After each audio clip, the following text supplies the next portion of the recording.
All right, if you're here for episode 2 of Amazing Fishing Access Sites, you are in the right place. I'm Scott, fish biologist turned YouTuber, living the dream of being the star of my own fishing show on TV. Thanks for tuning in today. We're here in Oregon. My channel, we talk about fishing for trout, light tackle, fly fishing, innovative techniques, fishing flies on spin rods, my homespun jig, and anything else really light tackle. So thanks for tuning in. Let's get to it. One of the most important things of being a successful trout angler is having good access, right? That's why I started the Amazing Fishing Access series on my channel. It's to point out some places that you should come to that are amazing for fishing. This is one of them. I'm here today, Warm Springs, Oregon, not too far from my house, maybe 15 miles away. This is my home river. You see it a lot on my channel. I'm here in Warm Springs, Oregon at the Mecca Flat Fishing Access Site. Why is this place amazing? 1, because it has amazing access. 2, it has amazing fishing. And 3, it has amazing scenery. I mean, let me just scan around here. This is a wild and scenic river. I'm just going to pan around a little bit and you guys can see this basalt wall behind me. I don't know if you can see that. You can hike up there. If you're not a fisher angler, you're just coming along for the trip and want to camp down at the camp spot, you can hike around out here. It's amazing. This is a wild and scenic river. And that's one of the things that people come here to enjoy. This is a big floating river. That's one of the things that makes it amazing as well, is the floating. You can float for 100 miles down to the Columbia River from here. Go through quite a few Class 3 rapids, or you can just do the easy 7-mile day float right here, like a lot of people do, whether it's a guided trip or you just go with your friends. There's maybe, I don't think there's any Class 1s down there. There's a few wave trains that might splash you a little bit.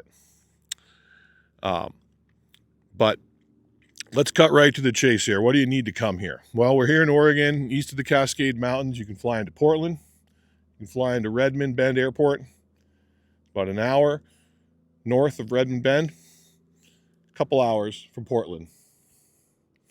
There's hotels in Madras, Oregon. There's a camp spot right down there. You can see there's some campers down there today. It's the holiday season's December 22nd.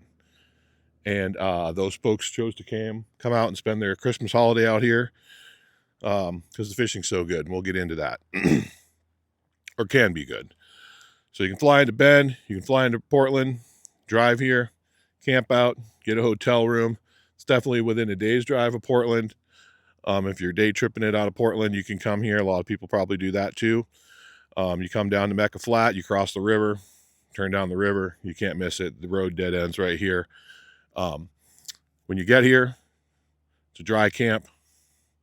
There's a pump well for water and vault toilet for bathroom. There's a parking area for day use just beyond the campground. Access to the 7-mile trail. You can bike or walk down to the other campground, which is down the end, which is called Trout Creek. You can come to that one as well. Basically kind of a sister fishing access here. Trout Creek, Mecca Flat, 7 miles down river. Or you can float. There's a boat ramp at the highway crossing. There's a small boat ramp here, and then of course there's a boat ramp at Trout Creek to take out.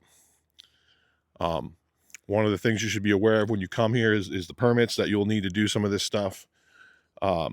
Another piece of the information is the Warm Springs Reservation. Indian Reservation is on that side of the river through the whole length of this fishing access, the 7 miles. They offer a fishing permit, which I'll get into. So the left side of the river looking down is Warm Springs Indian Reservation.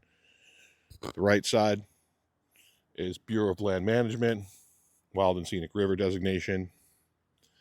So if you come here, you're allowed to fish on the tribal side. The fishing starts at a fishing access called Dry Creek. I'll put up a map, general location map where we are, and I'll put up a map showing kind of more detailed where Dry Creek is and where Mecca Flat. Mecca Flat's a little bit, I wouldn't call it a mile. Down by that further building is where the Dry Creek is. Comes in that canyon there. You can see that far building with the orange roof maybe. That's where you would access Dry Creek from the other side of the river. You can look on the map, easy directions to get there. So right here, you can't fish on the tribal side, but down there, all the way down to Trout Creek, you can. And on this side, of course, you can fish all the way down from the dam all the way down if you have access. And this is the best access point. So to fish on the tribal side, you need to have tribal permit. You get that at tribalpermit.com. I'll put that website up there. Please read through that pretty good. There's 3 areas for the permit, one being down here on the river, one being up in the High Cascade Mountain Lakes, and one being Lake Billy Chinook, which is the dammed up reservoir where the Deschutes flows out of to come down here.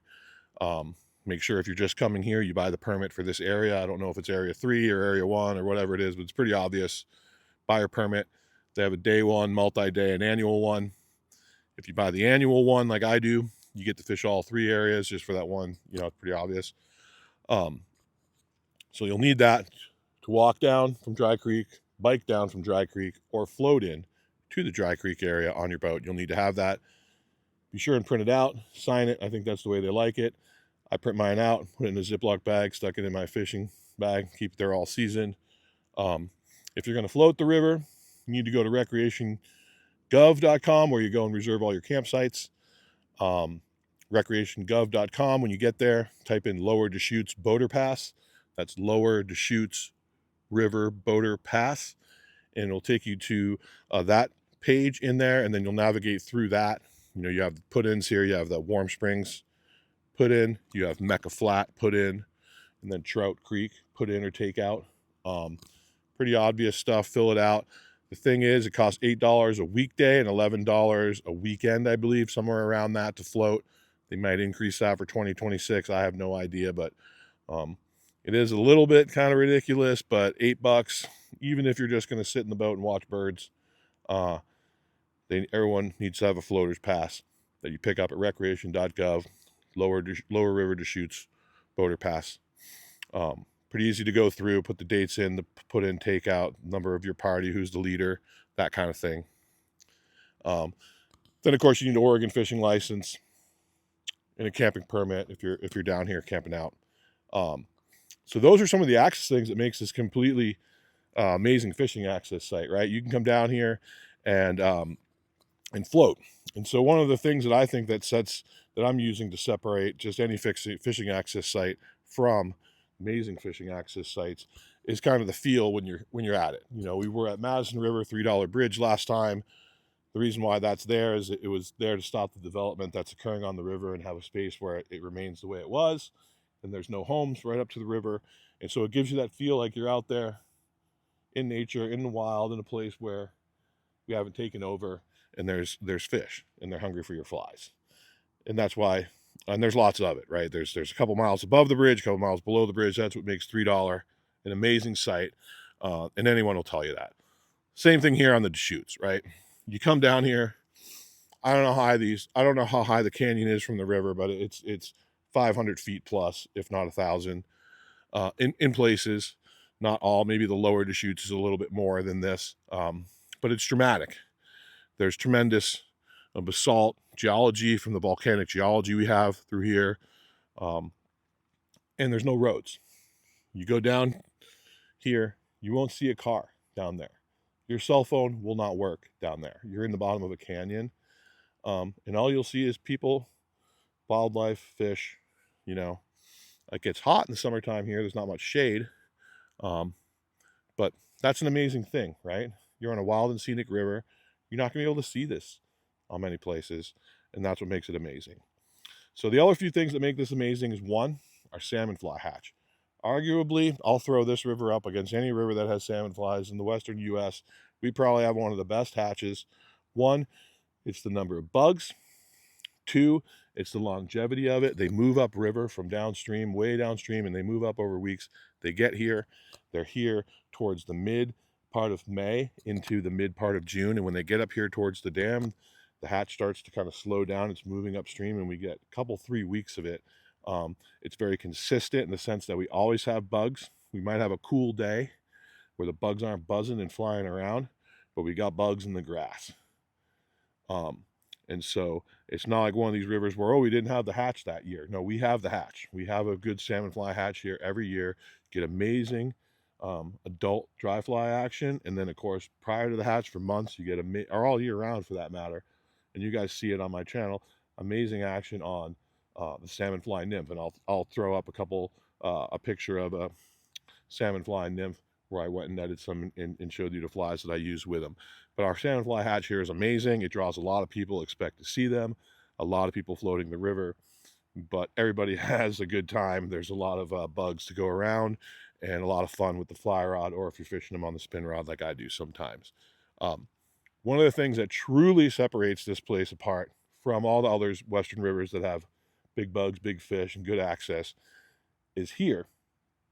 This river is connected to the Columbia River, which is connected to the ocean. And that means we have steelhead and salmon. So if you're a spey rod guy or gal, you like the two-hand, the switch rod, even the single-hand swinging, we got the steelhead for you. This is kind of one of the steelhead swing capitals, the Deschutes River, especially the lower section of the river. The last 25 miles before the Columbia, that's super popular. But super popular here and all the way down. Trout spey, same thing. I caught a giant red band, not on camera, just down there past the campground, the first real run one day when I tied a fly and was going to go check out how it worked. And I went down there and swung it, and I thought I hooked a steelhead on my trout spey. It ended up being a big Deschutes red band, big thick-shouldered one. So if you're into trout spey, this is a great place. You want to swing caddis fly emergers, you want to swing small streamers, you want to swing big streamers. This is a great place for it. But with the salmon, we have Chinook salmon that come up here, fall Chinook salmon. Probably somewhere in the range of 10 to 20,000 fall Chinook salmon come up the Deschutes River, with the concentration up here by the dam, where you get almost, honestly, an Alaska-style feel of fishing. The way the regulations are allowed, you can fish for trout here all the way to December 31st. The fishery closes on the tribal side October 31st. You can fish up to December 31st here on the BLM side, the right side of the river. We have fall Chinook that come up here and they spawn from late October all the way through November into early December some years, and we have a lot of them in a lot of these riffles that you see down here. There'll be dead salmon along the banks. There'll be a fish salmon, sometimes very big salmon, spawning in the riffles all the way up through the dam and all the way down the river, with a concentration. The further you come up, the more concentration you see of them. Big pods of them in the riffles. So if you want to catch some big, angry red bands fighting for eggs behind spawning salmon, come on out. This is your place.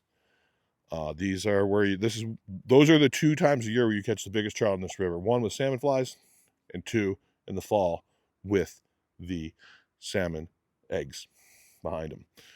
Summertime fishing streamers, jigs like I do, yeah, sure, you'll pull up a big fish every now and then, but the real big fish, the ones that people really don't catch, they come with the salmon fly, and they come up during the eggs in the fall.